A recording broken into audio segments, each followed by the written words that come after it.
ওসমানী বিমানবন্দরের নেতাকর্মীদের ঢল কেমন দেখছেন এবং সেই সঙ্গে নিরাপত্তার জন্য কি বাড়তি কোনো ব্যবস্থা গ্রহণ করা হয়েছে কিনা জানাবেন। দেখুন সাহেব, আসলে বিএনপির ভারপ্রাপ্ত চেয়ারম্যান তারেক রহমানের আগমন উপলক্ষে আসলে সিলেট ওসমানী আন্তর্জাতিক বিমানবন্দর এখন নিরাপত্তার চাদরে পুরোটাই ঢাকা। অর্থাৎ বিমান সেবা বা যাত্রী যারা আছেন তাদের বাইরে এখানে অতিরিক্ত কোনো সাধারণ মানুষ আসলে উপস্থিত নেই কিংবা প্রবেশ করতে দেওয়া হচ্ছে না। একদম মূল প্রবেশ গেট থেকে শুরু করে বিমানবন্দরের যে ডিপার্চার গ্রাউন্ড আছে এখান পর্যন্ত শুধুমাত্র আইন শৃঙ্খলা বাহিনী এবং বিমান যাত্রী ছাড়া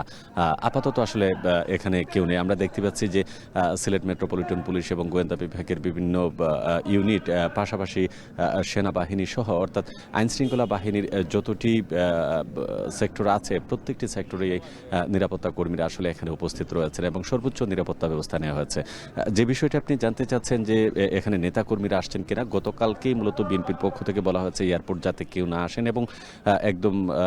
কোনো নেতাকর্মী আসলে এয়ারপোর্টে উপস্থিত থাকতে পারবেন না, এমনটা তারা নির্দেশনা দিয়েছেন। যার কারণে আমরা দেখেছি সাধারণ যাত্রী ছাড়া অর্থাৎ বিমান যাত্রী ছাড়া আর কেউ কিন্তু আপাতত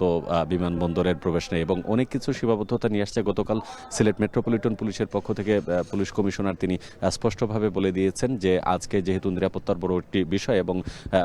বিএনপির মতো রাজনৈতিক দলের ভারপ্রাপ্ত চেয়ারম্যান তিনি দেশে ফিরছেন এবং BG-202 যে ফ্লাইটটি আছে সেটি লন্ডন থেকে ভিতর থেকে সরাসরি সিলেটে প্রথম অবতরণ করবে। এখানে 9:55 অবতরণ করলেও তারেক রহমান আসলে এখান থেকে নামবেন না, তিনি বিমানেই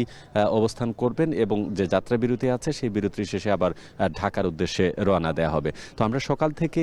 ভোর থেকে এখানে যে পরিস্থিতি দেখতে পাচ্ছি যে বিশেষ করে বিমানবন্দরের আশপাশ যে এলাকাগুলো আছে প্রত্যেকটি এলাকা অর্থাৎ চতুর্দিকেই 2 থেকে 2.5 কিলোমিটারের মধ্যে নিরাপত্তা ব্যবস্থা জোরদার করা হয়েছে। আমরা দেখেছি পোশাকধারী পুলিশ আছে এবং APBN সদস্য যথেষ্ট পরিমাণ রয়েছে, পাশাপাশি সিভিলেও বিশেষ করে গোয়েন্দা সংস্থা CID সহ যে সকল সংস্থা আছে প্রত্যেকটি সংস্থার সদস্যরা কিন্তু মাঠ পর্যায়ে কাজ করছেন এবং বিমানবন্দর কর্তৃপক্ষ যেটি আমাদেরকে বলছে যে তারা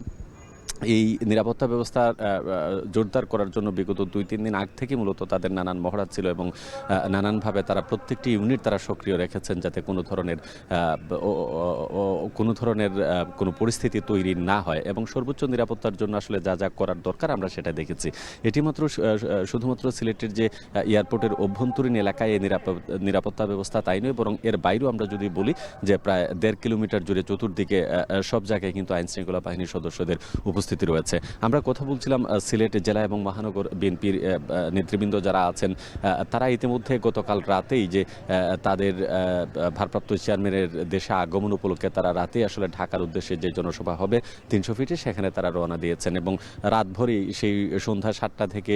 মধ্যরাত পর্যন্ত ট্রেনে বাসে যেভাবে পারছেন তারা কিন্তু জনসভায় অংশগ্রহণ করার জন্য তারেক রহমানকে অভ্যর্থনা জানানোর জন্য তারা দিচ্ছেন এবং বিএনপির নেতাকর্মীরা আসলে যেটি বলছেন যে এই তারেক রহমানের যে আগমন দীর্ঘ 17 বছরের বেশি সময় পরে তিনি দেশে আসছেন এবং এই আশা রাষ্ট্রের এই মুহূর্তে যে রাজনৈতিক পরিস্থিতি সেই রাজনৈতিক পরিস্থিতির মধ্যে তিনি ত্রাতা হয়ে আসছেন এবং তার বিএনপি যতটা উজ্জীবিত হবে ততটা রাষ্ট্রীয়ভাবে আসলে তাদের যে জনগণের কল্যাণের জন্য যে কাজ করার আগ্রহ সেটা আরও তাদের রাজনৈতিক কার্যক্রম কিন্তু আরও বেশি বৃদ্ধি পাবে এবং এর বাইরেও সিলেট থেকে আমরা যেটা দেখি যে অন্যান্য বিশেষ করে কোনো প্রবাসী নেতৃবৃন্দ আসলে সিলেট এয়ারপোর্টে যথেষ্ট পরিমাণ মানুষের নেতাকর্মীদের উপস্থিতি থেকে এবার পুরোপুরি ব্যতিক্রম। অর্থাৎ এখানে বিমানের বিশেষ করে সিলেট এয়ারপোর্টের যারা নিয়োজিত কর্মী আছেন বা কর্মকর্তারা আছেন তারা এবং আইন শৃঙ্খলা বাহিনীর সদস্য ছাড়া কেউ নেই। মাঝে মধ্যে 1-2 জন যাত্রী আসছেন যে যাত্রীরা তাদের পূর্ব নির্ধারিত ফ্লাইট ছিল এই ফ্লাইটে এবং সকাল 9:55 যে ফ্লাইটটি এখানে বাংলাদেশ বিমানের অবতরণ করবে এখানে 20 মিনিটের মতো বা 25 মিনিট সর্বোচ্চ তারা এখানে অবস্থান করবে। তারপর যে যাত্রীরা লন্ডন থেকে আসছেন সেই যাত্রীরা নামার পর এখান থেকে যারা ডোমেস্টিক হিসেবে টিকিট ক্রয় করেছেন সেই ডোমেস্টিক ফ্লাইটে তারা ঢাকা ফিরে যাবেন। তো সব মিলিয়ে আমরা দেখেছি যে আজকে বিএনপির যে ভারপ্রাপ্ত চেয়ারম্যান তারেক রহমানের আগমন উপলক্ষে সিলেট এয়ারপোর্টে আসলে নজিরবিহীন নিরাপত্তা ব্যবস্থা নেওয়া হয়েছে এবং আমরা দেখতে পাচ্ছি খুবই সুশৃঙ্খলভাবে বিমান পরিচালনাকারী যে সকল সংস্থা আছে কিংবা বিমানের কর্মকর্তারা আছেন তারা আসলে দায়িত্ব পালন করছেন। তো এই ছিল আমার কাছে সিলেট থেকে তারেক রহমানের আগমন উপলক্ষে সর্বশেষ তথ্য। সিলেট ওসমানী বিমানবন্দর থেকে আমাদের সঙ্গে যুক্ত ছিলেন গোলজার আহমেদ। এদিকে